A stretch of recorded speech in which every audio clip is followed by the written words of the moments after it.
The story begins with a group of players who face a skeleton army. They start fighting and destroying the skeleton army one by one. Just then, the most feared skeleton lord named Momonga appears in front of them with his guild members. They are shocked to see him, and in the next moment, they are badly defeated, lying on the ground. This is a MMORPG game that is going to close soon. All the players leave the game one by one. However, the skeleton lord wants to spend some time in the game before it closes. As he opens the door, and he enters inside. As the guild leader, all the NPC servants bow their heads before him. He checks the details of the servants and discovers the man is Seba's and the others are combat mates. He orders them to follow him and they do so faithfully. They reach a large door which opens to reveal a king's throne. Momonga walks towards the throne with all the servants following him. Albedo, another servant, is already there to welcome him. He commands his servants to stand by and they follow suit. He sits on the throne and gazes at the beautiful Albedo. He starts checking her details, noting that she is the strongest NPC of the Tomb of Nazarick, supervising all the guardians. The last line about her mentions that she's a perfect beauty on the outside, but a bitch on the inside, a description written by one of Momonga's guild members. Momonga thinks this is terrible and decides to delete it. Instead, he adds a line that says Albedo loves Momonga. However, he soon feels embarrassed for doing so, and the cute Albedo just stares at him. He then commands everyone to bow down, and they all follows his command. Now, he waits for the server to shut down, and as this is his last day in the game, he recalls all his guild members, realizing it was fun to play together, but apparently they've all left. As the countdown ends, he realizes the server is still running. He gets up in shock and cries, "What's going on?" Albedo asks him, "What happened, Momonga-sama?" He looks down at her, and she asks again, "Lord Momonga, is everything alright?" She comes closer and asks, "Is there any problem, my lord?" However, he's in complete shock that an NPC is talking to him. He tells her, "My GM call is not working," and she feels sad, saying, "I'm also not able to use that GM call function." Momonga looks at her lips and thinks her mouth is moving. As she talks with him further, he's confused if he's talking with an NPC and if this is some kind of error in the game. He can use all the functions but can't contact the administration for help. He then commands Sebas to go out of the tomb and check the surroundings around Nazarick. Sebas replies, "Understood, Lord Momonga." He commands the combat maids to guard the 9th floor of the tomb from any intruders. They all follow his commands and leave. As he is thinking about how to contact the administration, Albedo asks, "Lord Momonga, what shall I do?" He asks her to come closer and she desperately follows his command. Her smell is so good, and he's shocked that an NPC character has a human-like scent. He then grabs her hand and finds out she has a pulse. Albedo blushes as he thinks about how an NPC that runs on AI program looks so alive. He thinks, "I'll test one final time," and asks Albedo, "Can I touch your chest?" She responds, "Of course, master. Please touch me as much as you wish," and goes closer to him. As he touches her, she screams and blushes. With this, he concludes that there is a possibility that this imaginary gaming world has become real, with all the NPC characters becoming alive. He then stops fondling her, and Albedo asks, "You're going to take me for the first time here and now, right, Momonga-sama? Should I remove my clothes myself, or would you like to remove them?" But he stops her, saying, "Now is not the time for doing all this." She apologizes, and he says, "It's fine, I forgive you. But I have an order for you, gather everyone in fighting Arana on the 6th floor. Albedo says, "I'll do anything you wish," bows to him, and leaves to follow the command. He then gets up and teleports to the 6th floor with the help of the teleportation ring. As he walks toward fighting arena, he thinks, "Albedo and others are loyal to me just like their settings, but I want to check the loyalty of other servants too." He enters the arena but remembers that the guardians of this floor are twin elves. Just then, one of the elves jumps down from the top, running toward Momongo and welcoming him to the 6th floor they guard. He looks around for her twin, and Aura asks her twin to come down and greet Lord Momongo. Mari jumps down and runs toward them, apologizing to him for making him wait. Afterwards, he says, "I want the help of both of you with something." He shows them his weapon, telling them it's the strongest weapon, the Staff of Ain's Ulgaun, which has the power of a god level. They are amazed by such a powerful weapon and say, "It's amazing, Momongo-sama." He says, "I would like to run some tests with this staff," and Aura says, "We are ready for that, Lord Momongo." He summons the primal fire elemental beast with the help of the weapon, which amazes the twins. As the powerful fire beast appears in front of them, Momongo tells them its level is in the upper 80 seconds. He asks Aura, "Do you want to try fighting with it?" Aura seems excited, but her twin is a bit scared and tries to leave. But Aura stops her. Now, they both are facing the fire beast. Momongo commands the beast to attack the twins, and they get ready with their weapons. As the monster attacks with fire from its mouth, Aura jumps towards it and attacks it.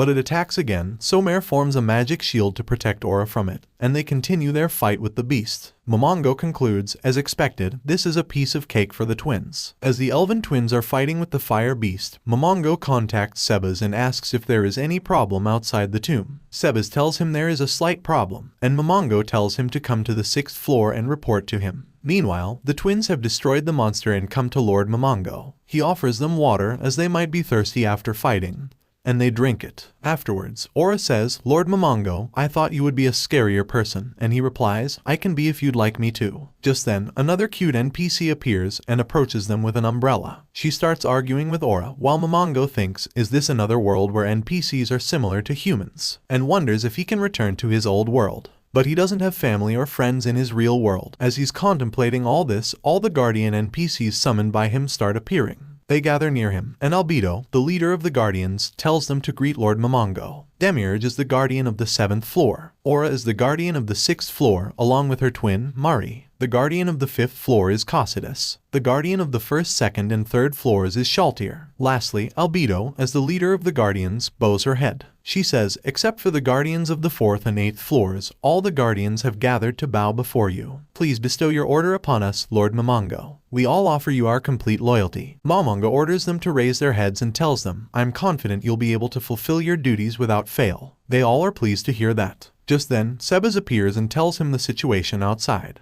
He explains that the tomb of Nazarick has been transported to an unknown land for some reason. Upon hearing this, Momongo instructs each guard to strengthen their defenses and asks Mari to conceal the tomb, with dirt and dummy hills around the area. Afterwards, he asks everyone, what kind of person am I to you? They all praise him, calling him their supreme lord. After hearing their thoughts, he tells them to continue working faithfully in his service. When he leaves, Shaltir mentions that Lord Momongo's amazing presence has excited her until her panties got wet. This enraged Albedo, and they both start arguing about who will be the official wife of Lord Momongo, as they both love him very much. While Demiurge and Cossidus are pleased that if Lord Momongo will accept these women's, they could get a chance to serve Momongo's heir too. Demiurge then intervenes and stops both of them, saying, Lord has given them duties to follow, and they decide to discuss this matter later. Afterwards, we see Momongo is in his room contemplating how powerful he's here. A maid comes and gives him a sword, and he transforms himself into a warrior class to check how powerful he is using the sword. He then tells her, I'm going out for a bit. Maid informs him guards are prepared to go with him, but he insists on going alone. He teleports outer area of tomb, and as he moves forward,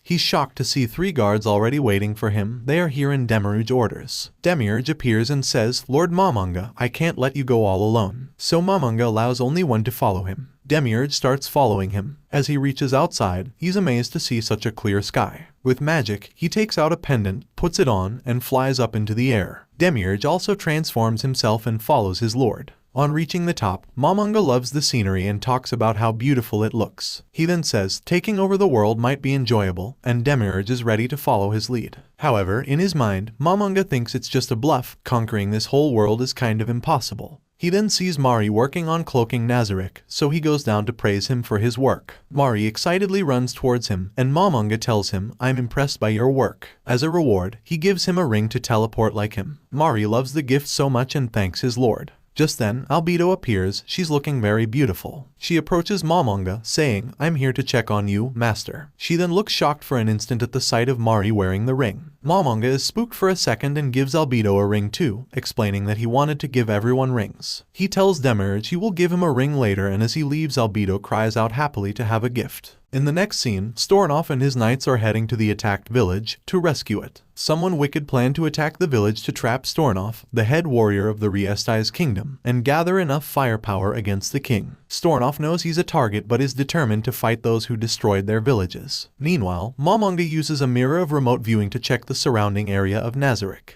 Just then, he spots a village and thinks a festival is taking place. However, on closer look, he realizes it is being attacked by knights who are killing people mercilessly. Those trying to stop them are slaughtered in an instant. Sebas asks, what shall we do? But Momongo doesn't see any benefit in helping them. He changes his mind when he sees Sebas, who reminds him of his old friend Touch Me. Once, when Momongo was about to be slaughtered by enemies in the game, Touch Me appeared and eliminated them with a single slash. Momongo asked, why did you save me when you don't know me? Touch Me replied, saving someone in trouble is common sense. So, Momonga decides to go and help the villagers. He commands Sebas to raise Nazarik's security, tell Albedo to join him, and send few skilled soldiers for rescue. He takes out his magical staff and with the help of magical gate leaves for village. At village, a girl named Enri is protecting her sister Nemu as knights are about to slaughter her. But suddenly, they stop and Enri is confused why they didn't attack. It's because they're shocked to see magical gate appearing out of nowhere. When in return to see, Lord Momonga appears with his god-level presence. Everyone is scared to see him. He uses grasp heart magic to crush heart of a knight, and he dies instantly. Another knight calls him a monster, so Momonga approaches him and attacks with dragon lightning spell, and he dies with shock. He then summons his Death Knight, which appears and takes over the dead body of the knight and transforms into a monster. Momonga orders him to kill all the knights who are attacking this village and he runs to follow the orders. Albedo, just emerging from the portal in full armor, questions what to do with the human girls, referring to them as lower life forms. Momonga clarifies that, for now, only the knights in armor are their enemies. He gives Enri a red potion for her injury. She hesitates to take it and her sister also stops her. Momonga is confused about why they're not trusting him. This enrages Albedo and she's about to slaughter them but Momonga stops her. He then convinces the girl to drink it and her injuries are healed instantly. Afterwards, he asks her if she knows about magic and she says yes.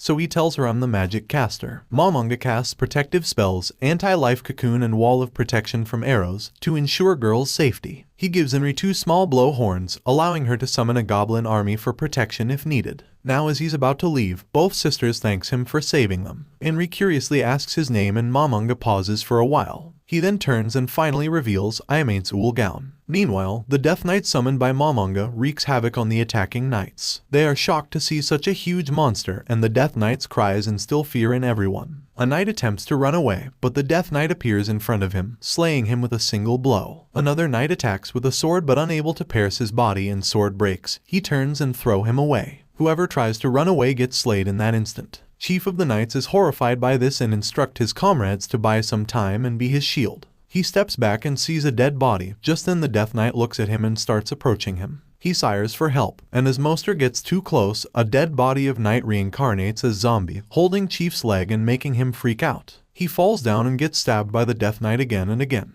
with the villagers watching as he asks for help from his comrades. After stabbing him to death, Death Knight looks towards others. Vice Chief tells everyone to calm down and retreat, asking one group of knights to buy time for them. They try to stop the monster, but it slays them one by one in an instant. Seeing this, Vice Chief himself run towards the monster to fight him, attacking with his sword. But Death Knight slays him into 2, killing him. Just then, Momonga appears and stops the Death Knight. Everyone looks at him. He looks so majestic with a mask and Albedo by his side. He comes down and introduces himself as Ain't Ulgaun, the magic caster. He allows surviving Nigs to flee with a warning to tell their superior, if you cause trouble in this area again, I'll bring death to your kingdom. They all run to save their lives. Afterward, villagers asks him who are you and he tells I saved you from attacking knights and they thanks him. After ensuring the villagers' safety, Momonga gathers information from them about this world. He learns about this world's economic system and the other kingdoms like Re-Estai's kingdom, Baharuth Empire, and the slain theocracy. At a funeral site, Momonga chooses not to resurrect the dead villagers, fearing the complications. Afterwards, when he prepares to leave, he advises Albedo to treat humans with kindness and she agrees. He then sees villagers talking with each other and approaches them. Village chief tells him that some knights are approaching to our village. Momonga tells him to take all the villagers in a safe place and leave everything to me. As the knights appear, the head warrior Stronov tells the chief that we are sent by king to eliminate the knights causing havoc in villages. Momonga tells him don't worry, I have already rescued this village, and introduces himself. Stronov dismounts from the horse and thanks him for saving villagers. Just then, one of his knights informs of unknown figures approaching this village, leading to a new challenge for Momonga.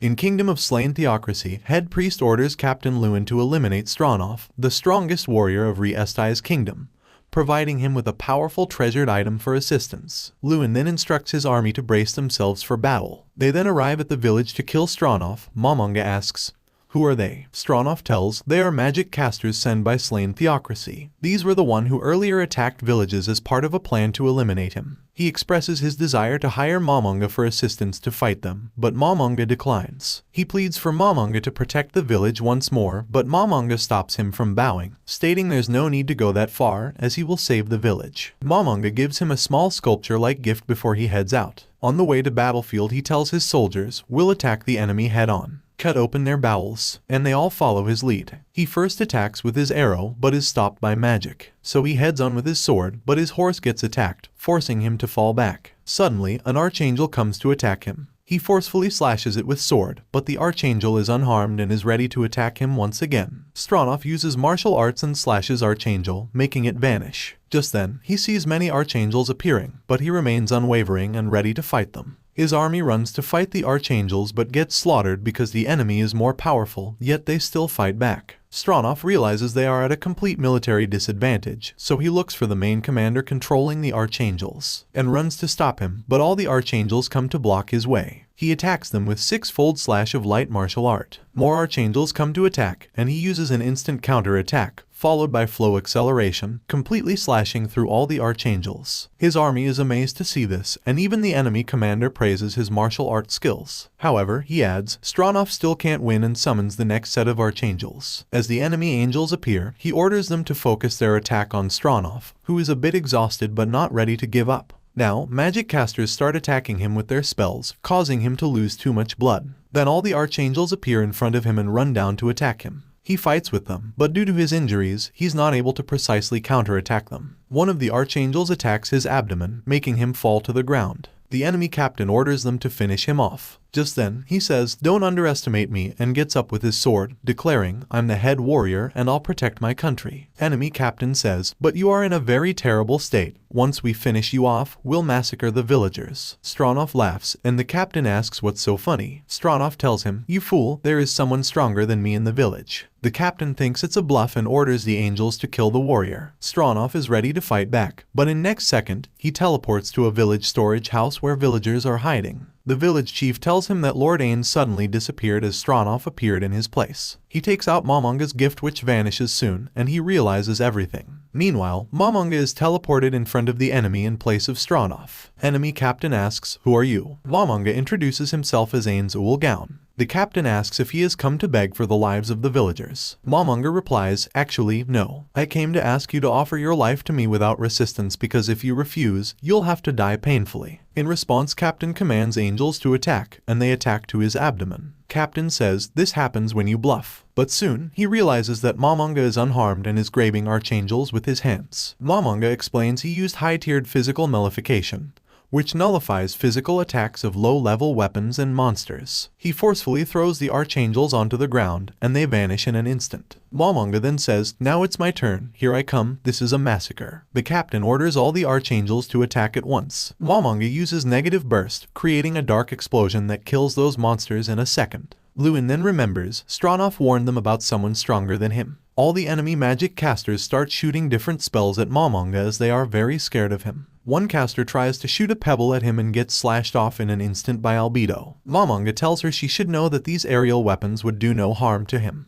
But Albedo says these small pebbles should not be worthy to touch our Supreme Lord. Lewin now tries to use their other strong monster called Principality of Observation to attack Momonga. But as the angel attacks, it is stopped by him instantly. He uses his Hellfire, and the angel gets wiped away in one hit. Enemies are scared and ask Lewin what they should do. So he takes out the item he was given by the head priest, a sealing crystal with the ability to seal any magic other than the top-tier spells. Momonga prepares for this attack by asking Albedo to use her skill to protect him. Captain summons the strongest archangel, Dominion Authority, which looks very heavenly. Momonga sees that this is their trump card and is speechless, but only because he was on guard for such child's play. Lewin cannot fathom this and asks the angel to use Holy Smite, which is a 7th tier magic spell that in his words, no man can go against. A beam comes, Momonga laughs and says so this is what it feels like to take damage. Albedo freaks out and says you low life, how dare you cause pain to my master, you piece of trash. Momonga asks her to calm down and says it's my turn now. He uses Black Hole and the angel disappears into a dark hole. Lewin now starts begging for his life since he cannot win. Momonga removes his mask and says if you fall quietly, I'll give you painless death, horrifying Lewin. Later, as they head back to Nazarek, Albedo blushes saying Lord is freaking cool. She then expresses concern, admitting she was worried when he faced the angel's attack. Even though she knows he'll be unharmed, she can't tolerate any threat to someone she loves. He replies, I'll keep that in mind. Afterwards, Momonga sits on his throne, apologizing for going alone. He mentions that Albedo will explain what happened. He then burns his flag and officially changes his name to Ain't Ulgaun. They all love the name and tell him how amazing he is. He gives them the absolute order to make the name Ain't Woolgown an eternal legend, hoping that his friends who have come in this world meet him as soon as they recognize him by this name. In the next scene, Albedo reads her daily report in front of Momonga. He then says, "Good work," and she is pleased by his words. She says, "Please use me in any way you wish, my master. I love you so much." He then says, "I shouldn't have messed with your settings." Albedo leans closer to him and asks, "Does it cause trouble to you?" And he replies, "No, that's not a case." She says, "Then it's fine," and starts imagining the day when she'll get married to Momonga. Just then, Shalter appears and greets him saying, "I hope you are doing fine, my lord." He asks what brings you to my room today. She replies, "I'm here to lay my eyes on your exquisite form." Albedo says, "Are you satisfied now? Then leave, I'm discussing important matter with Ain Sama." So Shalter starts making fun of her and teases her, but when Albedo teases her back, this enraged Shalter, and Albedo also gets angry. They're ready to fight, but stops as soon as Momonga scolds them. Shalter then tells, "I am leaving to join Sebas for the mission you asked for." Albedo smiles, as Shalter will be away from Momonga for some time at least. In the next scene, we see the fortress city of Irantal. People are enjoying themselves in the pub when someone opens the gate,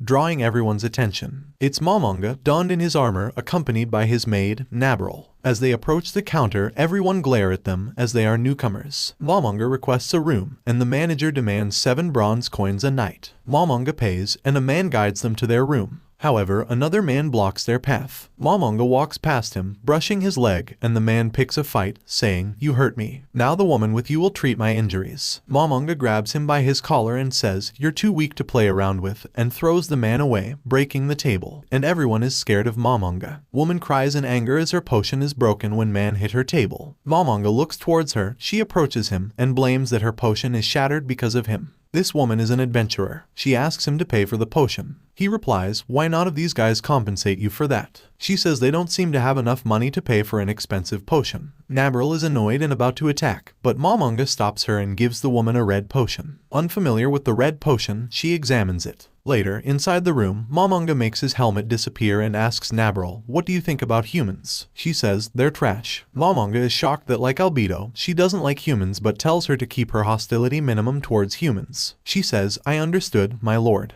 He asks her to call him Maman instead of Ain't Sama and to go by name to conceal their real identities. Momonga explains their main objective is to go undercover as young adventurers to gain knowledge about the world and rank up. She says, "Amazing, as expected, Ain't Sama." He then tells her they aren't left with enough money here and can't use Nazarik's money without arousing suspicion. Meanwhile, the adventurer woman goes to the best pharmacist palace in the city. As she enters, she meets a boy named Enfira, the grandson of the pharmacist. She tells him, "I'd like something appraised." Next we see Pharmacist is working. Her grandson calls her out and puts that red portion on her table. She says, "Let's check it," and with her magic, she starts appraising it. To their surprise, the red potion is a true potion of healing which no one should be able to make. She says it exhibits the color of God's blood, and is equal to worth 8 gold. Pharmacist warns, "It's so rare that people might harm you if they find out about it," shocking the adventurer. The grandma then has a request for the adventurer. Next we see Irantal Adventurers Guild. Momonga is standing in front of board filled with job flyers, searching for a suitable task, while others behind him talk about his amazing armor and says he seems to be a rich daddy's kid.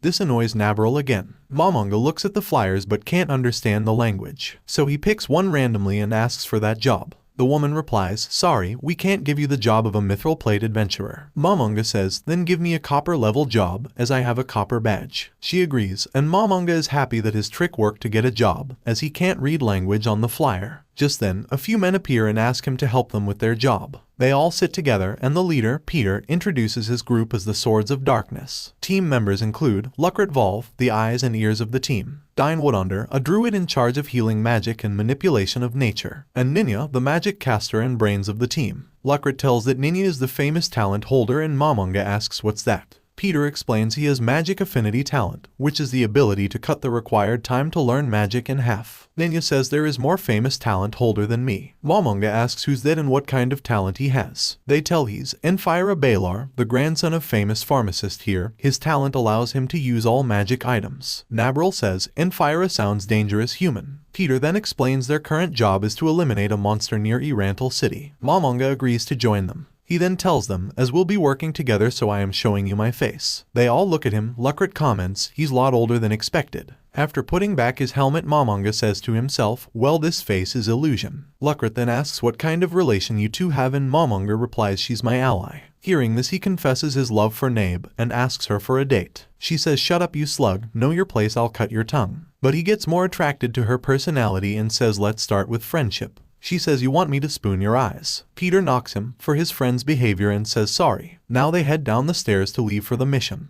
Just then they stop, as woman tells Momonga that he has been requested for a special job by Enfira Balar. Nabe goes in front of him ready to attack if necessary, but she gets karate chopped by Momon and told to not move without thinking. Enfira introduces himself saying, I'm the one who requested you. Momonga says, I have a different job to do, sorry I can't help. Peter says, you must listen his request and then decide. And Momonga agrees. Afterwards, Enfira tells them, I'm going to collect the herbs near the Karn village forest, so I would like you to guard me. Momonga thinks this is troublesome. I don't really have a skill that protect a third party. So, he asks the members of Sword of Darkness group to help and they all are ready to assist him. Before continuing, he asks why you chose me, and Enfira tells him that it was because he easily knocked over the man at the inn, and since he's a copper adventurer, it would be cheaper. Momon agrees, but he also has something in his mind. The scene shifts to the Erantal communal cemetery. Someone in a cloak walks inside, opens a secret door leading somewhere, and walks down the stairs. Upon reaching there, she calls out to someone named Kajit. An old hag comes out and asks her, what do you want? She says, I brought this, and he responds, this is a crown of wisdom, a great treasure of the slain theocracy. She confesses to stealing it from a princess. The old hag says, it's a sacred item that seals the wearer's mind, turning them into an item that spews high-level magic. However, only 1 in a million people are compatible with this item. She confirms, mentioning hearing about a talent holder in town who can use any magic item. She plans to make him wear the crown and use his abilities. She asks the old hag to help in creating chaos while she kidnaps him. Now, they all departed for their mission to take Enfira to the forests. Upon reaching halfway, Enfira suggests Peter to stop for a break. Peter informs Momonga and he agrees. As they all were resting, Peter then tells Momonga that from here onwards, it'll be dangerous, and Momonga says, okay, we'll be careful. Lucret tells Nabe not to worry so much, saying, I'll protect you from every threat. This annoys Nabe, and she says, allow me to squash this mosquito, Momon-san. Her harshness made Lucret fall for her even more. Ninya then asks this is area of Wise King of Forest right? And Enfira says yes, it's a magical creature with 4 legs and a tail of snake. Also, wise and capable of using magic. Momon finds it interesting and says he would like meet the creature. Meanwhile, inside the Nazarick tomb, we see Demiurge walking towards Momonga's room. He knocks on the door and enters inside, where he sees Albedo lying on Momonga's bed. He asks, what are you doing in Ain Sama's bedroom? She replies, I'm thinking of enveloping Ain Sama with my scent when he returns. Then she takes out something from inside the blanket, and Demiurge is surprised for a moment. He soon realizes it's a body pillow. Albedo replies, I made it myself and also knitting clothes for our future children. Demiurge says, it would be a pleasure to serve Lord Momonga's heir as well. I hope that day will come soon. Back in the forest, Momonga is talking to Ninya and trying to learn more about this world. Lucret tries to hit on Nabe again, and Nabe insults him again, but Momonga stops her. Lucret says, aren't 2 of you lovers? Nabe cries out, what are you saying? While she blushes, about to reveal everything about Momonga, but he silences her. Momonga tells Lucret to stop looking into their personal lives. Peter approaches and apologizes on behalf of Lucret. He then tells him to stop this, but suddenly Lucret hears something. He tells them that enemies are approaching from that way. They see an army of goblins and ogres have reached there. Lucret says, seems like we can't avoid fighting. Peter tells Enfira to remain hidden in the cart, and Nefira says, yes. Peter then asks Momonga what they should do, and Momonga tells them to protect Enfira and rest, I'll handle it. Peter says, we'll give you as much combat support as we can. He takes out his sword and says, I'll use martial art fortress to fight ogres. The monsters run towards them to attack. Lucret shot an arrow on them, but monsters laugh as it didn't reach them. They approach him, and Lucret says they fell for it while shooting a goblin. Dine uses his twin plant magic to trap the monster, while Ninya creates a magical armor to shield Peter, who's confronting the monster. Momonga and Nabe walk towards the monsters fearlessly. He takes out his blades from the back, and as monster comes to attack him, he dodges it and cut it with his sword, making it to fall at once. Everyone is amazed by Momonga's fighting skills. He then approaches others monsters and asks, aren't you gonna attack? One monster runs to attack him only to get sliced by Momonga's blade. This angers the monster's army and goblins run to fight them. Peter stops them and starts fighting with monsters. A goblin who tries to attack Peter gets killed by Ninya's magic arrow. Others protect Ninya from the goblins who run in her direction to attack her, while two giant monsters are confronting Momonga. One uses its weapon to attack, but he dodges and slices them off one by one instantly. Seeing this, the other tries to run with fear, so Momonga orders Nabe to finish them off. Nabe flies near them and uses her lightning magic to attack the monsters, and they get killed instantly. The goblin army starts running from them to save their lives. And the next moment, we see defeated monsters, and Dine is healing his friends with magic. Momonga sees Ninya cutting one of the monster's body parts and asks, "What are you doing?" Ninya explains, "If you submit parts of the monster you defeat, the guild will reward you." Momonga asks, "So it's not like items like crystals dropping from them?" Ninya says, "I never heard of ogres carrying crystals." She then praises him, saying, "You're more skilled than we expected." Dine says, "You are as strong as the rumored royal head warrior." Momonga also praises their team, "You all are really strong altogether," and they all smile. At night, when they are all having dinner, Momonga thinks, "If I drink this, it'll leak through my bones." Nabe is also not eating, and Lucret teases her, saying, "If you don't like it, I can feed you mouth to mouth." She breaks the spoon with anger. Momonga gives an excuse, saying, "It's our religious teachings, we shouldn't eat with more than 4 on days we take a life," and then changes the topic, asking, "Why do you call yourselves the Sword of Darkness?" Peter explains that the name Sword of Darkness comes from the swords of one of the 13 heroes. Nabe asks, "Who are they?" Ninya explains, "Among the 13 heroes, Sword of Darkness comprises 4 swords that the one called the Black Knight owned." Lucret tells them, "Our ultimate goal is to find those swords." He then takes out the sword and says, "Until then, these represent the creation of our team." Dine, holding his sword, says, "Lucret said something surprisingly good." Peter takes out his sword too and says, "This is our symbol," and Ninya smiles as she looks at her sword. While they are all talking with each other, Momonga recalls his team who were like these. He adventured with them, collected material, and they helped him build Nazarick. Ninya then asks Momonga if he was in a team, and he replies, "Once, a white holy knight saved me, and he led me to people I could call comrades. I'll never forget the days I spent with them." Ninya says, "I'm sure you'll find allies like them again." He replies, "That day will never come," and walks away from there, and Nabe says, "I'm also coming." Ninya feels bad for saying all this. Dine says, "The people who have lost their comrades in battle give off an aura like this." Ninya thinks of herself, "I know the pain of losing loved ones." Seems like she's thinking about her older sister. Enfira says, "The strength Momon-san displayed today was amazing." Peter says, "I believe Momon-san is royal head warrior level." Enfira is amazed and says, "That would mean he's at the same level as the strongest adventurers," and they all agree. They all start praising Momonga because of his strength, and women easily get attracted to him.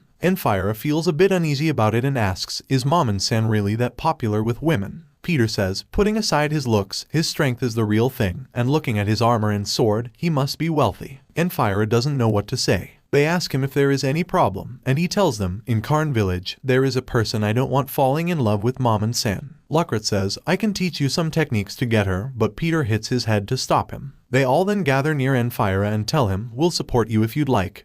And he blushes. Ninya still feels bad for Momonga as she looks towards him. He is looking at the sky while Nabe is by his side. Meanwhile, Clementine is off finding information on Enfira's whereabouts. She kills everyone in her way. She slowly chases and terrifies a person. The person tells her, "I don't know where Enfira is." She tells him that she loves killing and torturing people, which only makes him run away. Clementine stabs the person, and is able to mind control him with an ability after landing the hit. Now we saw Kaj and he's still underground. He's creating zombies using his orb of death. We learn that he has been planning for years on turning the city of Erantal into a city of death by using a ritual called Spiral of Death. If he gets successful, he can become immortal. He says to Clementina, "If you cause any trouble, I'll kill you." She attacks him in that instant, but he uses his shield to protect himself. He says, "Such a foolish move," and she replies, "I wasn't serious at all." They both seem to only be working together for mutual benefit. After she leaves, we get to know she once held the 9th seat in the Black Scripture. Her power is that of hero class, and she carries a corrupt personality, so she's really troublesome. In next scene, the group continue their journey. Momonga remembers that in the morning, Ninya apologized for bringing up his friends the night before, creating some awkwardness. Just then, Ninya talks about a dragon in the Azurlija Mountains that can freely control the nature. Momonga breaks the ice by asking if she knows the dragon's name. She doesn't, but she agrees to find out when they get back to town. He says, "Okay, do it for me," and she smiles and agrees. The others also smile, happy to see Ninya and Momonga getting along again. Once they are near the Karn village, they notice the fence surrounding the village. Seeing them approach, a goblin instructs another to go and call their leader. Once they reach there, Goblin stops their way. Lucret draws his weapon to shoot. The entire goblin army emerges, surrounding them from all sides. But goblin leader says we don't want to fight if we don't have to. This fully plated guy gives off a real dangerous feeling.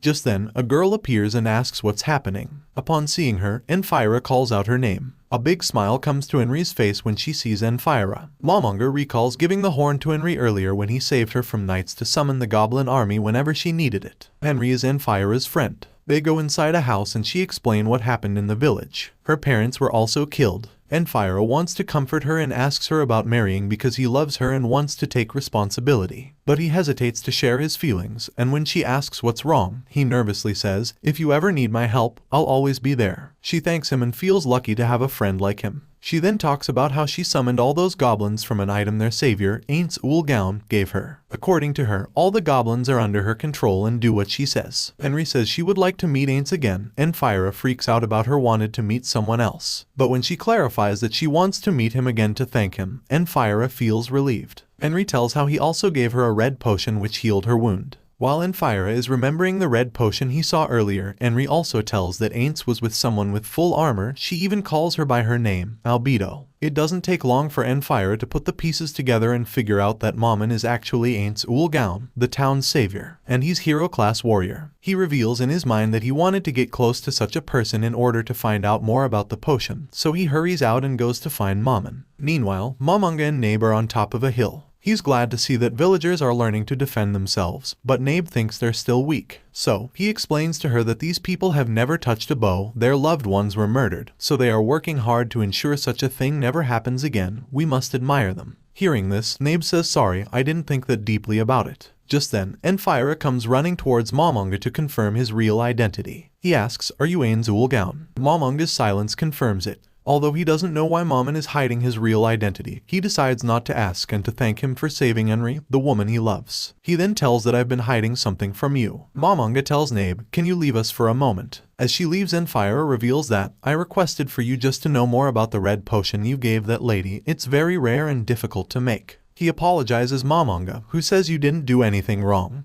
Your request was to just connect with me. But what will you do after knowing how the red potion is made? Enfira replies, I just wants to gain knowledge. And Momonga says if it isn't for any evil purpose then there is no problem with wanting to know. Enfira says you are amazing. Momonga then asks, only you know I'm Ains, and he says yes and assures that he won't reveal it to anyone. And after thanking him for everything, he leaves. Nabe comes and apologizes for almost revealing information about Momonga and Albedo earlier, leading to Enfira realizing that Momonga is Ains. She's about to take her life with sword as an apology but is stopped by Momonga. He tells her to learn from her mistakes and she's forgiven. Afterwards, they are about to enter the forest and Enfira asks them to guard him well. He then requests Momonga that if they happen to come across the wise king of the forest, he wants Mammon to send it away without killing. The reason is that it's the wise king of the forest's territory, and monsters don't come from the forest to attack the village. Momonga agrees, while Lucret is shocked to hear this because he thinks Momonga can't defeat the legendary creature. Momonga says, I want to do a survey of this area first along with Nabe.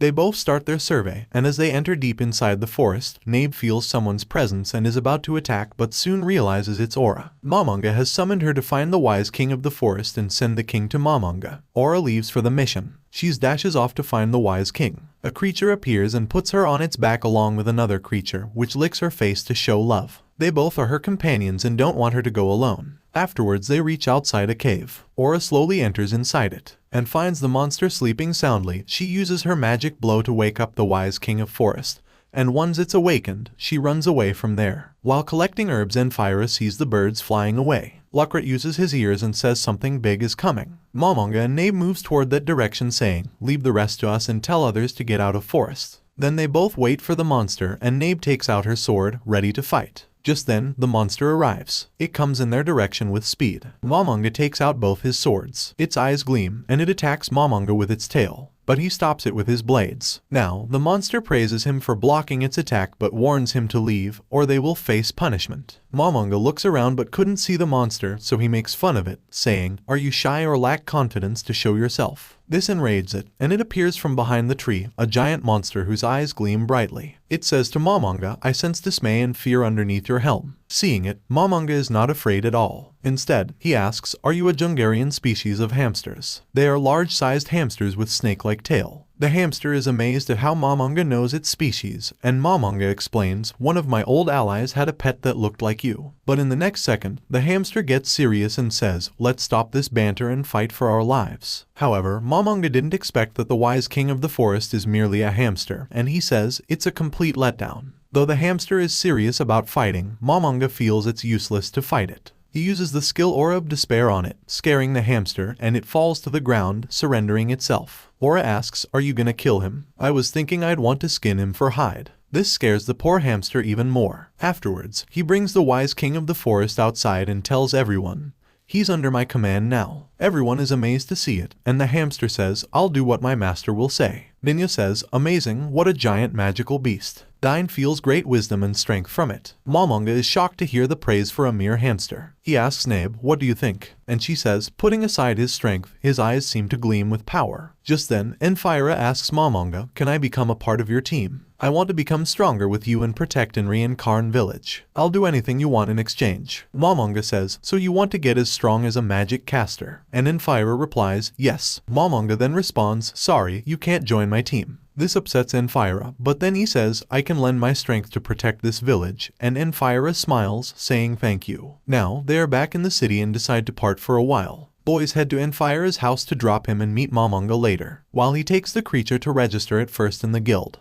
On their way to guild, Momonga feels embarrassed as everyone is staring at them. He is confused about whether he should feel proud to defeat the creature. It feels like an old man on a merry-go-round. Meanwhile, Enfira reaches his house. As he enters, he tells everyone to bring everything inside. He looks out for his grandmother, but welcomed by Clementine with a sinister look on her face. She then says, you didn't come home for days, I've been waiting the whole time. Enfira asks, who are you? She replies, I'm here to kidnap you. Hearing this, the boys run to protect Enfira. Clementine reveals that she wants to use Enfira as a tool to summon the army of undead. The boys are on their guard when she tells them her sinister plan. She says, I will bring chaos by summoning an army of undead and lead them in different directions. Isn't it the perfect plan? Enfira startles at this, and the lantern falls from his hand. Peter tells Enfira to run, and Lucert tells Ninya to take Enfira away. Clementine draws out her sword and says, it's impossible to run in my presence. Just then, Khajiit enters and says, don't play around too much. She replies, it won't take much time, as she licks her sword. Everyone is in a cold sweat due to her threatening presence. Meanwhile, Momonga comes out after registering the hamster in the guild and sits on it, naming it Hamusuk. Hamusuk thanks him, calling him master. People are amazed that the creature is talking and can't believe that Momonga is a mere copperplate warrior. Enfira's grandmother sees him and approaches, asking if he went with her grandson to collect herbs. Momonga says yes, as his bodyguard. The woman then asks if this hamster is wise king of the forest, and Hamster makes a proud face while Momonga confirms it. The woman then asks where her grandson is. He says he went ahead with herbs, and I'm going to meet him now for my reward to accompany him. She says okay, you can come with me. As they reach home, she calls out for Enfira, but he's not there. Momonga senses danger. He takes out his sword and walks towards the inner door. He opens it and walks inside, finding out members of the Darkness Sword lying dead on the ground. The woman is shocked as they all are murdered. Just then, they get up in zombified form and are about to attack, but Momonga quickly slices them off. Next, zombified Dine tries to attack, but Momonga stops him too. The woman panics, asking where is Nifira and runs to find him, while Momonga stands between the dead bodies of his allies. He then orders Nabe to protect the old woman and finds Ninya lying on the ground. He checks her, she is killed brutally. He says, this is displeasing, whoever did this, I'll not leave them. After checking the bodies and surroundings, he concludes that their goal was to take Enfira since nothing else seemed to be stolen. The woman asks who are these dead people. Momonga tells her these were the people who helped me guard your grandson on the way to collect herbs. He then tells the woman if you'll make a request to me, I can bring back your grandson. But I'm very expensive. She asks how much you want, and he says everything you own. She says, are you a demon? And describes this interchange as making a deal with a demon in exchange for her soul. She doesn't care though, and says, I just want my grandson back. He then plans to track down the location of Enfira through the map. Just then, he gets a call from his maid to contact Albedo when he gets free. Getting back to plan, he retrieves a magical bag and takes out a scroll from it, tossing it to Nabe. He tells her, you already know what I want. She says, understood, master. He then starts taking out more scrolls one by one. After putting some scrolls on the map, he asks Nabe to activate them. Nabe takes them one by one and starts activating them using her magic. These scrolls will help them track Enfira and protect them later from enemies. Scrolls fly off and vanish as they get activated. After she finishes using the scrolls, she pinpoints the location to be the cemetery. And in Momonga's order, she then picks 2 more scrolls and activates them to be able to see the location. They see a pack of undead with Enfira in between. Nabe says, should we teleport there and attack at once? Momonga replies, that will be foolish. They are trying to do something big as they've prepared a huge number of undead.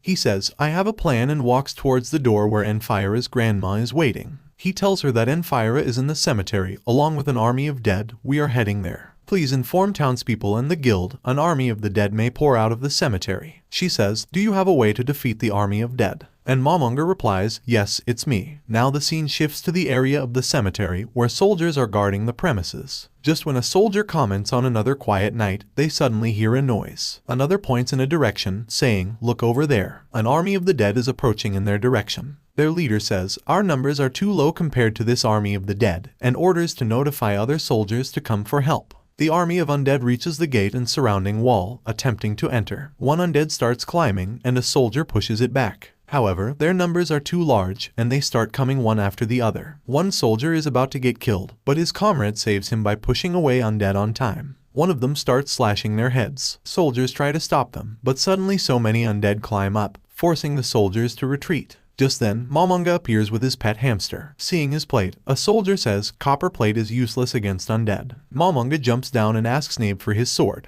As a large undead monster appears, Momonga says to the soldier, look behind, and then throws his sword at the monster with speed, making it fall at once. He then asks them to open the gate, but they refuse, doubting Momonga's skills against the whole army of undead. So, he just flies off to the other side, and Nabe and then Hamster also follow him. In the next moments, soldiers are shocked to see the army of undead has fallen and recognize Momonga as the legend who defeated the whole undead army by himself. Now, we see Momonga making his way to the cemetery by slashing away the undead one by one, using his blade swiftly to kill them. While Nabe and Hamusuk are in the air following him, Hamusuk feels bad to follow as he's the burden Nabe has to carry since he can't fly, and on the ground, he can be attacked by undead. Momonga suddenly stops and realizes that at this rate, they can't reach the crematory because the number of undead is high, and they keep on attacking while he slashes them off. Nabe asks him, why don't we do it the easy way? Why not send in forces with undercover skills, sit back, and wait for a shift in the situation? That would give us the best timing. Momonga, shocked that he didn't think of it, dismisses this and tells her that she'll never learn if he has to explain everything all the time. He then creates middle-tier undead corpse collector and Jack the Ripper, ordering them to fight undead, and they start clearing Momonga's way to pass faster. They leave Hamusuk on top of the tree where undeads can't reach, while they head to the crematory. There, we see Khajiit with his disciple trying to perform some ritual. Momonga calls him, asking why he's wasting his night in a boring ritual. Khajiit asks who he is, and Momonga first says, tell me where Enfira is and the person who killed my companions. Before Khajiit could say anything, we hear a voice. It's Clementine, who admits that she killed his companions. She smiles, saying, so you are here to fight me? Well, that's interesting. Momonga tells Nabe, I'll leave Khajiit to you, and I'll take care of Clementine. He then asks Clementine, why don't we fight over there? She says, okay, and walks away with him. As they leave, Nabe uses her twin maximize magic and attacks Khajiit and his disciples. In the next moment, all the disciples are dead except Khajiit. Meanwhile, Clementine asks Momonga, are you mad that I killed your allies? She laughs and says, it was fun. Sorry for killing them. He replies, no need to apologize, and she says, that's boring. You aren't mad. Maybe they were not your friends. Momonga responds, your very existence is offensive. I'll give you a handicap. He laughs and says that someone who has stepped into the domain of hero territory would never lose. Momonga says, I am gonna give you handicap, but I won't fight you seriously. Back to Khajiit. He tells Nabe, you're leaping into the land of the dead without understanding the strength of the strong. He then activates the orb and Nabe recalls Momonga's warning to be cautious above her. To her surprise, a colossal dragon known as the skeletal dragon appears above her. But before it could attack her, she evades. The dragon flies of an opposite direction and lands on the ground. The dragon gives a big roar and Khajiit laughs, saying, the dragon is resistant to magic, and as a magic caster, you can't fight against it. This annoys Nabe. She takes out her sword and gets ready to fight, saying if that's the case, I'll beat it to death. She then runs in the direction of dragon, and before it could harm her, she jumps and attacks it with her sword, making the dragon fall in one single hit. Khajiit is surprised by this and asks, "Who are you?" She responds by saying, "You red-click beetle, how dare you to underestimate me." Khajiit gets mad and uses Ray of Negative Energy, which seems to have regenerated the dragon, and as if it weren't enough he uses Reinforce Armor, Lesser Strength, Shield Wall, and Undead Flame to make the dragon stronger. She in turn uses Reinforce Armor, Shield Wall, Protection Energy Negative to strengthen herself. As the dragon approaches to attack her, she charges at the monster and blocks its attack. This annoys Khajiit as she seems to be very strong. As she falls back on the ground, he attacks with Acid Javelin, shooting acid, but her defensive magic dodges it. She attacks Khajiit with lightning, but the dragon blocks it with its leg. Khajiit once again uses his jewel to summon another skeletal dragon, which comes out from inside the ground. Having summoned another, he has used up all the negative energy he's collected but believes that once he kills Nabe, Mamonga, and the city, he'll regain it. Seeing this, Nabe dashes towards the dragons to fight them. As she gets closer, one monster attacks and stomps on her. Khajiit smiles at this but soon realizes that she has blocked the hit, and then throws back the dragon. Khajiit is a bit scared and asks her, "Who are you, and how do you have such physical strength?" She tells him, "I was created by a supreme being that even surpasses the gods." Meanwhile, Clementine and Mamonga are fighting with each other. She stops and says, "Are you an idiot? You're just a meathead swinging around a sword." Mamonga retorts, "You were just evading my attacks this whole time. What happened to your confidence that can beat any warrior?" Hearing this, she takes out her sword and is about to charge towards Mamonga, but just then, they hear the dragon's roar. Mamonga says, "That's the skeletal dragon, right?" Clementine confirms, "Correct, and magic doesn't work on it, the worst enemy of a magic caster," making Mamonga realize that Nabe can't win against it. He challenges Clementine to an actual fight. She removes her cloak, gives a sinister smile, and charges at him very fast, dodging a hit and using Impenetrable Fortress. Mamonga is knocked back a bit. She tries to stab him, but his armor is really hard and it doesn't do much. She then thinks of hitting in an area where the armor is thinner. She lunges at him once again, using Impenetrable Fortress to block a hit, and then Flow Acceleration to dodge his next attack. She aims for his eyes, but it looks like he didn't take any damage. She then licks her sword, wondering if he used martial art defense as he didn't take damage with her attack. Mamonga replies that he learned more about martial art from her but now enough playing around. He shouts loudly so his voice reaches Nabe, ordering her to show Khajiit the real power of Nazarick. He puts his sword down and tells Clementine to attack him fully prepared to die. Meanwhile, Nabe seems a bit tired, and Khajiit tells her, "If you surrender, I might spare you." This enrages her, and she replies, "Don't be cocky, you trash," angering him, and he orders the skeletal dragon to crush her. Just then, Mamonga's voice reaches her, ordering her to show them the power of Nazarick. She smiles and says, "As you wish, master." Just then, the dragon dashes towards her to attack, but she uses teleportation and appears from above and then uses the ability to fly to float in the air. Khajiit wonders where did she go, but then he spots her. He is shocked that she can even use fly magic and wonders if she has a chance of winning against complete magic resistance. Narbril now changes into her maid form and presents herself as one of the Playan battle maids. Seeing this, Khajiit orders the dragons to attack, but she teleports again and stabs him on his shoulder from the back, asking, "Does it hurt?" She then teleports back. Khajiit thinks of this as her trump card, but she was just showing him that she can kill him whenever she wants. She thinks it's rude to make Aints wait, so she decides to end it. She uses Twin Maximize Magic, Chain Dragon Lightning, teaching him that his dragons can die if the magic is stronger than 6th tier, as dragons can only nullify magic below than 6th tier. Khajiit is in cold sweat but boldly replies, "Baka, no human in this world can use magic above 6th tier." But her smile tells everything. She then releases the magic to attack, and both dragons vanish in seconds. Heavy lightning falls on Khajiit, turning him into dirt. Meanwhile, on the other side, Mammon and Clementine are still at a stand.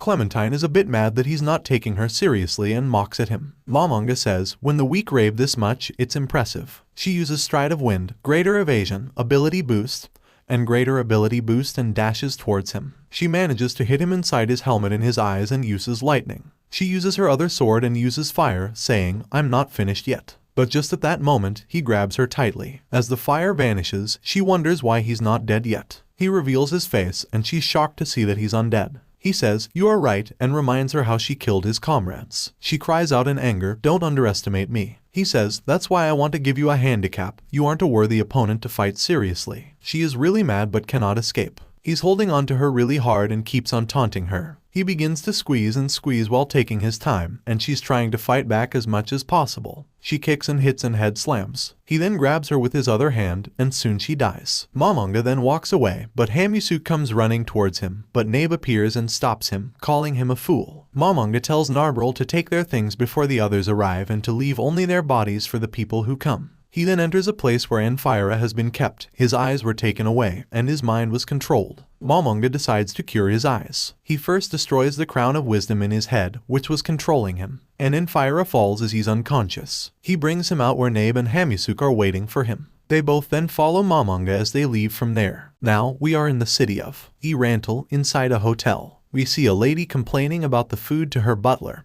whom we recognize as Sebas, one of Momonga's servants. As the lady storms off, she commands a man named Zach to prepare her carriage immediately. She doesn't want to stay in the town any longer and then walks towards her room. Afterward, Sebas follows her and knocks on the door. As he enters, she calls him Master Sebas and also apologizes for her rudeness. He says there's no need to apologize as they're on a mission, and he's currently acting as her butler. We learn that she's one of the maids of Momonga, and Sebas is her head. Shaltir is also included in their mission. He then picks up his suitcase and asks her about that man Zach. She uses her eyes and ears, one of her abilities, to check on Zach, who is planning to attack them. This lady is a bit weird and asks if she can keep Zach afterward for her enjoyment while having a scary look on her face. Afterwards, we see Zach driving the carriage and signaling the others with the lamp to come. Meanwhile, Shaltir is in a carriage along with Sebas and the lady, waiting for Zach to attack and talking with each other. Sebas asks Shaltir why she and Aura don't seem to get along,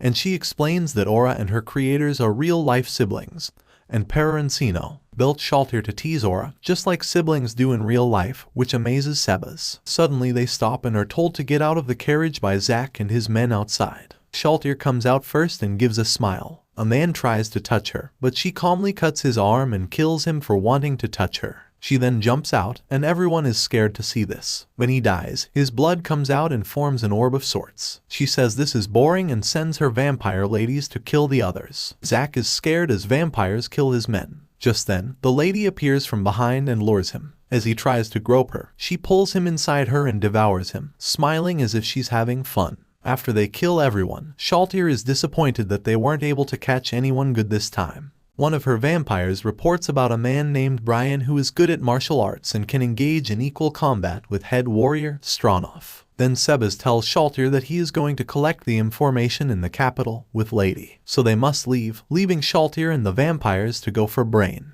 The scene shifts to the cave where a blue-haired man takes out his sword upon hearing commotion and walks toward that direction. One of his men comes running to him. He informed him that there are 2 women killing people there. Brain tells the man to go and fortify their defenses while he goes to deal with them. Meanwhile, Shaltir is walking through the cave, killing men, but she's bored because they are nothing compared to her. Brain comes out and cuts Shaltir's vampire, but her wounds heal instantly. Shaltir asks Brain, "Are you alone? I don't mind you calling all of your friends." He says that he doesn't need them since they will just get in his way. The vampire tries to go for Brain but is pushed into a wall by Shaltir, who says, "Now it's my turn." Brain now introduces himself as Brain Unglaus and asks for her name. She gracefully says, "Shaltir Bloodfallen, and I hope you'll entertain me well." Brain notices that she is arrogant and thinks she is unbeatable, so he prepares an attack. He brings attention to the speed of his God Blade attack, God Flash, and absolute area of perception, field, and believes it could be enough for the fight. Rings appear around him, and Shaltir asks, "Are you done with preparation? Then I shall begin to trample you." She walks into his range, and he uses Whistling Wind, a move he was saving for Stronov, to try to kill her. But as he attacks her, she easily blocks his attack, making him frightened, and he calls her a monster. She says, "Now you have realized I'm the cold but beautiful little monster." She falls back and looks at Brain, asking him, "Could it be you can't use your martial arts? You don't seem to be strong." This angers him, and he jumps in her direction to attack her. He keeps attacking, but she stops them with her fingers only. Soon he gets tired, and she says sorry to him and asks, "Did you use martial arts just now? I notice a change in your strength." He trembles in fear and starts crying.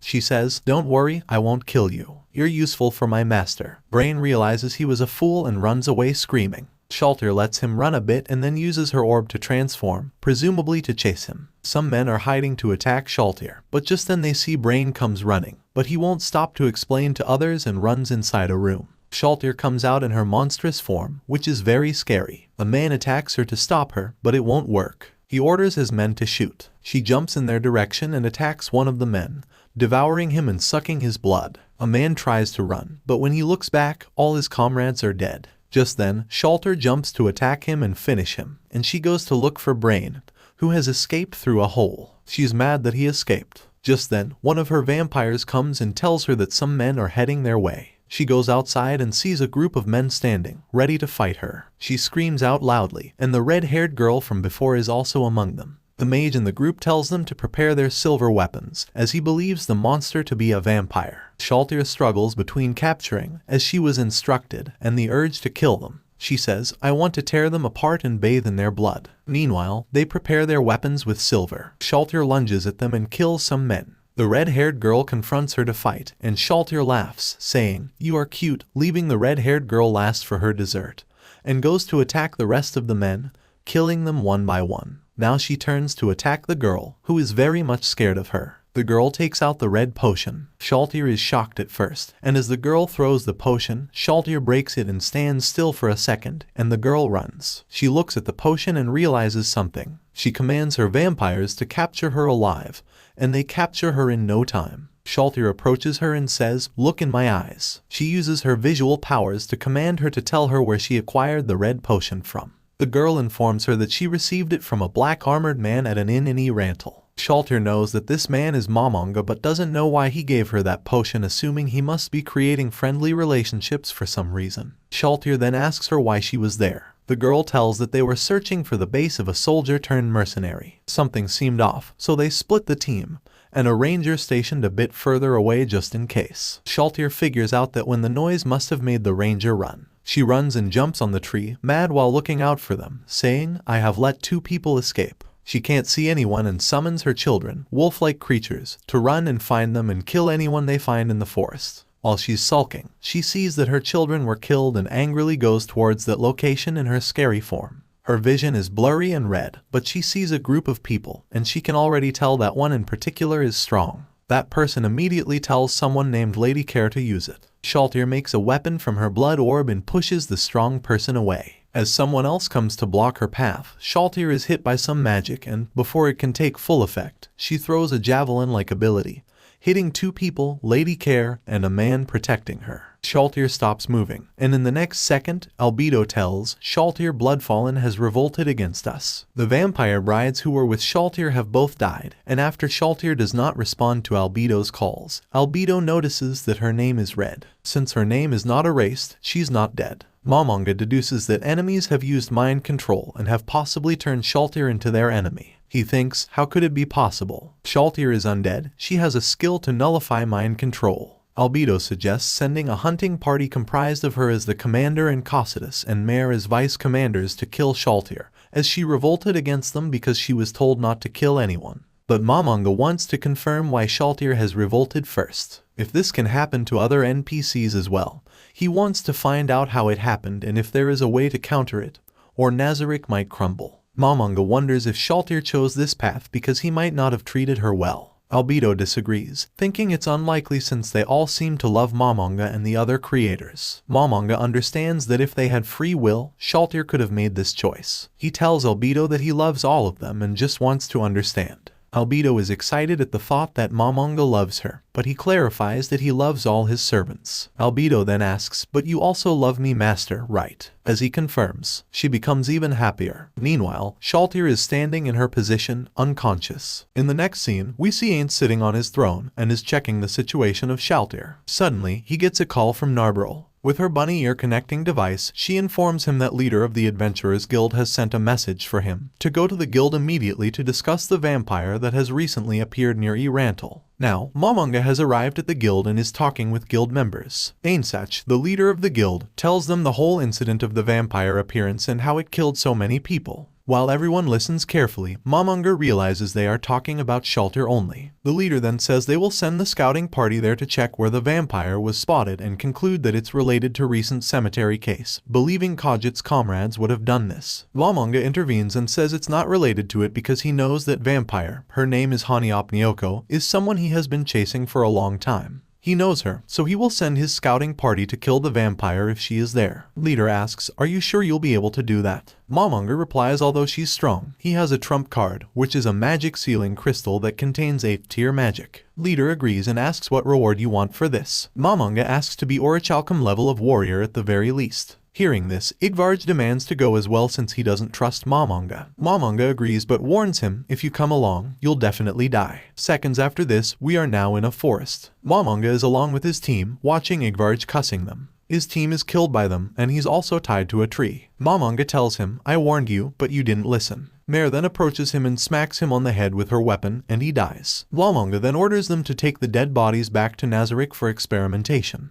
He tells Narbril and Hamusuk to go back to Nazarick as well. Hamusuk says, "If I will be okay without you, master." Narbril replies, "You're our master's pet. Nobody is going to kill you without his permission." Momonga now leaves with Albedo to check on Shaltir. They arrive at the location where Shaltir is. Albedo tries to approach her, but Momonga stops her. He realizes that she's under mind control. He tells Albedo, "We should nullify her mind control quickly," as he shows his ring named Shooting Star, a rare item to nullify the effect of mind control. Albedo asks if its effect is higher than 10 tier magic, and Momonga says yes. Momonga uses the ring and orders it to cure all of Shaltir's status effects. Albedo is impressed by him using such an important item for a servant like Shaltir, and calls him a compassionate master. As the ring activates, a magic circle forms and is promptly destroyed. He's shocked to see that super tier magic didn't work. He looks at Shaltir and thinks that such a type of power exists in this world that super tier magic didn't work on it. He tells Albedo to come closer, and they are withdrawing quickly and leave. They teleport far away, and Albedo blushes in the arms of Momonga. He starts kicking the ground. Albedo is worried for him and asks him what happened. He apologizes to her and tells her that the only thing that super tier magic cannot beat is a world item.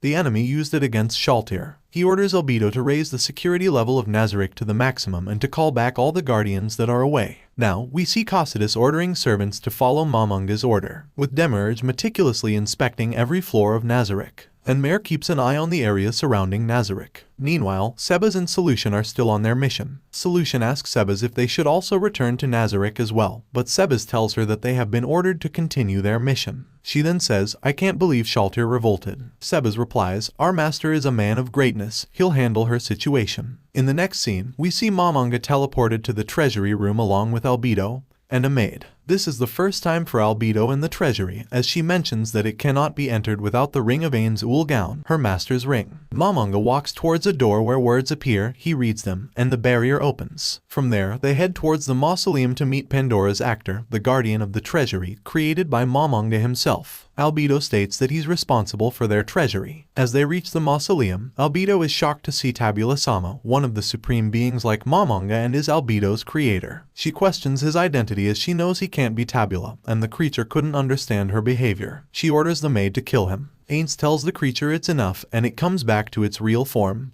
Pandora actor. He welcomes them, salutes his creator Momonga, and asks him about his visit here. Momonga replies, "I've come here for some world items." Pandora actor acts in a weird way after hearing this. Albedo and the maid couldn't understand his cringe behavior as he speaks about world items. Momonga is shocked that Pandora actor is acting so lame. He tells him the names of some world items he wants and also informs him that his name is now Ains Ul Gaun and not Momonga. Pandora actor starts acting weird again. Albedo and the maid look at him with cold eyes. Ains created him thinking he'd look cool, but regrets it now. They move further and Pandora salutes them, calling the women ladies, which offends them. Albedo tells him not to use such a light word for them. Just then, Momonga takes him to the side and tells him to stop acting like this, it looks weird. Pandora's actor replies in German, and Ains angrily asks him not to do that either. Ains finds this more embarrassing than the time he rode the hamster Hamusuk. Ains goes back and asks Albedo to give her ring to Yuri. It seems like she doesn't want to give it up, but she has to. As they enter, he explains that if they go further in, the golems will attack anyone who doesn't have the ring. The golems in this room all look like supreme beings who have left and were Momonga's comrades. He looks at the golems of his comrades and mentions that they gave their equipment to him after they retired from the game. Although they were okay if Ains sold the items, he kept them around in case they ever come back. Albedo is sad for him, upon seeing him sad that his comrades left. When Ains asks what happened, she says, "Nothing." Ainz continues by saying that there is an empty spot where he plans to put a statue of himself. Upon hearing this, Albedo cries and begs him, please rule over us forever, Ainz Sama bowing her head down as she cries. Ainz holds her, wipes her tears, and asks for her forgiveness. Albedo says, please promise me you'll stay forever. He can't promise that he'll stay with them forever, and Albedo continues to beg. He then holds her and explains the problem they are facing right now. Enemies have controlled Shaltir's mind with a world item. So, in order to defend themselves, they have to wield a world item as well. That's why they came here to obtain them. He tells her that there is a way to save Shaltir and that he plans to fight her by himself and doesn't know if he'll come back. With teary eyes, Albedo asks, why do you want to fight her all alone when you have a full army of servants who can fight along with you? He replies that there is a high chance that going there and fighting Shaltir may be a trap. She may be used as bait. He doesn't want to lose his servants in this, as they don't know the enemy well. Albedo wants to go, but he tells her that he's the only one who may be able to beat her in a 1 versus 1. Albedo feels sad but tells him that she will not stop him on the promise that he will return. He promises he'll defeat Shaltir and return to Nazarick.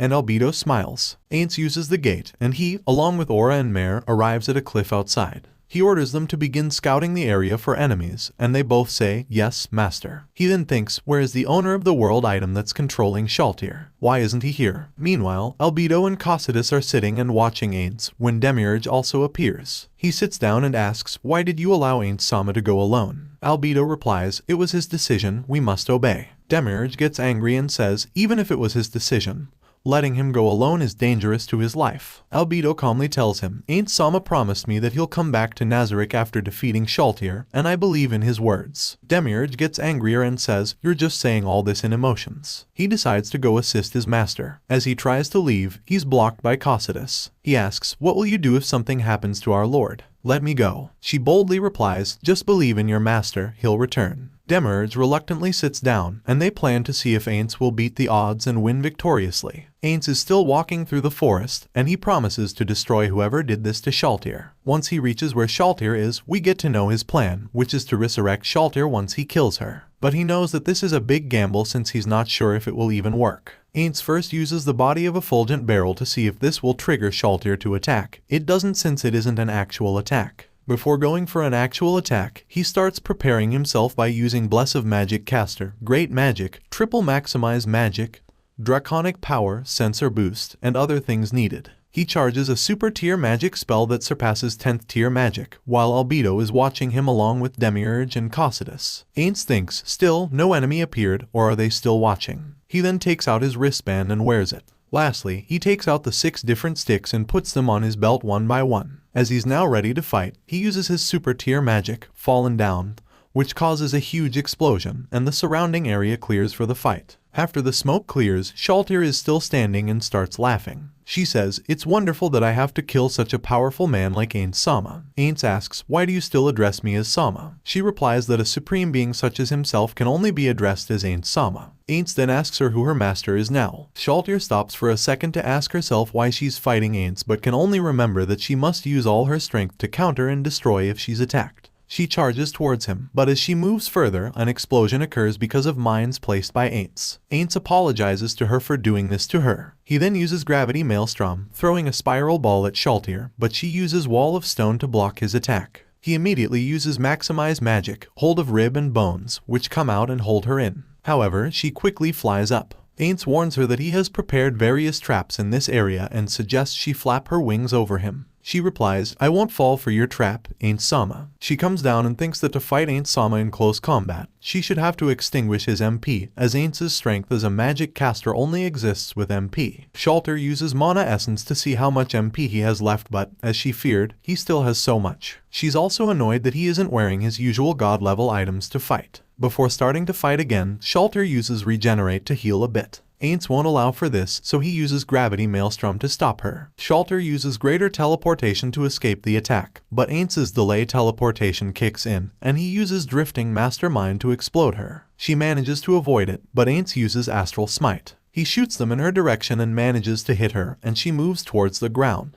He uses Thousand Bone Lance and shoots to attack her, but she escapes with teleportation. He immediately attacks her again, but she shields herself before getting hit. Ainz is surprised as he has never seen her use this skill before. She laughs and says, I wonder how long you can play through. She then presents her Purifying Javelin and throws it to attack him. The ability locks onto him and hits Aints in his chest. It's a holy element weapon that's very effective against any magic user. She again attacks him with it. Aints says, "Don't underestimate," and uses reality slash, causing great damage, but she recovers immediately. Aints is amazed by this recovery skill. She taunts him, saying Peroncino-sama gave this skill to her, and this is proof that Peroncino is superior to Aints. Aints boldly replies, "No matter what skills you have, my magic is superior to yours." She brings out her magical javelin, saying, "If so, I won't lose." Aints uses his reality slash again, while she throws her javelin at him, and both take damage. Shalter checks his MP, and it's a lot lower now, while she still has MP. Aints uses Call Greater Thunder, while Shalter uses Vermilion Nova. Her ability burns him, while his ability shocks her. She notices her fire ability didn't really work and says, "Looks like you have taken measures against fire." Aints replies, "Compensating for your weakness is part of the basics." He then uses Maximize Magic, True Dark, while she uses Maximize Magic, Brilliant Radiance. Both take damage, but she smiles as she notices that this time Aints gets affected, revealing his weakness to holy damage. Demiurge is shocked and asks Cocytus, "What's the meaning of this?" Cocytus explains that his robe only focuses on protection against fire. After a bit more fighting, Shalter sees that Aints still far surpasses her in the battle of magic, even with her holy damage, but she's happy that she was able to lower his MP quite a bit. He uses some defense magic for protection, so Shalter now decides to attack him physically. As she's preparing to attack, Aints says, "This is a disadvantageous fight for me," and Shalter says, "Why don't you retreat?" Aints replies, "I won't run from my duties as a guild leader." They continue the battle, and she sprouts some wings and uses Summon Household to summon bats. Aints uses Shark Cyclone to counter her bats, and she appears from the ability, dodging one of his attacks and piercing him in the chest. Shalter drains him a bit, and Aints activates his body of effulgent, managing to vanish a bit away from the attack and countering with Wall of Skeleton to protect himself. Shalter uses Force Explosion to blow it up, and when she blows up a hole in the wall, Aints then releases Greater Magic Seal. The attack shoots out arrows that follow her and manage to hit her. She then uses Magic Destruction to deflect the remaining arrows and flies to him, pushing him away. Aints uses Fly to try and gain control. He sees that she's recovered a bit and uses his reality slash a couple of times as she's flying to him. One of them hits her. She uses Negative Impact Shield again and pushes him to the ground. She comes down and uses her final trump card, Einerjar, which creates a white clone of herself. She uses Summon Household once more, but this time many more creatures appear. Aints starts thinking of ways to deal with them, but Einerjar doesn't give him time to think and starts attacking him as Shalter starts healing off from her own monsters by killing them. Aints avoids the clone a bit and then uses his skill The Goal of All Life is Death and then Widen Magic to increase the range of his Cry of the Banshee, as a magic clock appears behind him. Calm Down starts while the clone is still attacking him, and the Calm Down ends as magic activates. He says, "It's the end," and everything vanishes around him, creating an area of sand. All that is left is Aints, Shalter, and a lot of sand. Shalter explains that she was resurrected by the item Peroncino-sama left her. Shalter starts moving towards Aints because he has less MP than her, and she thinks she'll win. She asks, "Do you have any last words?" Aints responds, "If you had fought cautiously, I wouldn't have been able to execute everything this well." He explains that in player versus player, deceiving the enemy with false information is crucial. Aints cites examples, such as changing his armor to mislead Shalter about the effectiveness of holy attacks and pretending fire damage had no effect. He also used false data, life to mislead health checks. Furthermore, Peroncino shared Shalter's details with Aints during her creation, so he knew her abilities from the start. Aints pretended ignorance to encourage bolder use of her skills. He claims to know her almost as well as his own creation, Pandora's actor. Shalter is shocked by this and this enrages her. She charges at Aints, but he quickly activates Perfect Warrior to wield Touch Me's equipment and engage in hand-to-hand combat, just as he planned. Servants are watching them. Albedo says, "This is Touch Me Sama's armor." Cocytus notes that one can only wear this armor when they are world champion class, while Demiurge calls him Perfect Warrior. Albedo is pleased that Aints has thought so far ahead. Meanwhile, Aints attacks Shalter, and she cries out in pain, recognizing that the sword belongs to Takemikazuchi Hakishiki, which Aints is wielding right now. Aints tells her that Aints Ulgaun does not know defeat. The strength of 41 people of Aints Ulgaun stands before her, and she had no chance of winning from the start. Shalter is a bit scared. He charges towards her to attack, and then Shalter creates an opening when his weapon cuts through her left arm's armor. She tries to fight back, but Aints drops his weapon and grabs a stick, revealing another weapon, Nishikienrai's dual wield. Shalter's arm is gone from the previous attack, and Aints continues to attack. He hits her triceps, and she realizes they have holy element in them and tries to kick him. Aints uses another weapon, a giant hand, punches her and sends her flying. This enraged her, but before she could do anything, he's already ready with his new weapon, that she called Howie's bow and that once belonged to Perencino.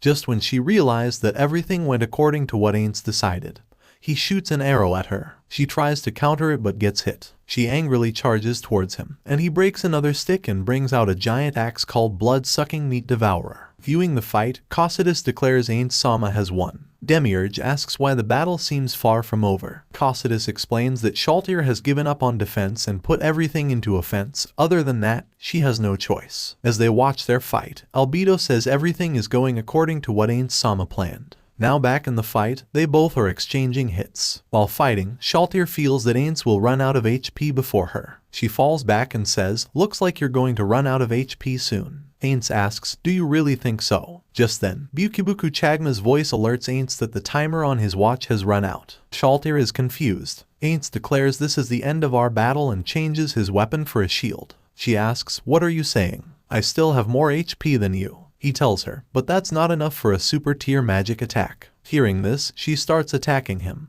but he deflects her attack with a shield. He changes into his mage form and uses super tier magic. The ability Aints used requires time to activate, so Shaltir mocks and asks Aints why he is using magic that has a long cast time. But then she sees another item in his hand that can fasten the activation time. As he's breaking the item, Shaltir is about to attack him, but something frightens her for a second, and as she looks back, he finishes breaking the item and casts magic fallen down, and everything turns white. She hails Aints Ulgaun, the supreme one that is truly the strongest in Nazarick, and she fades away.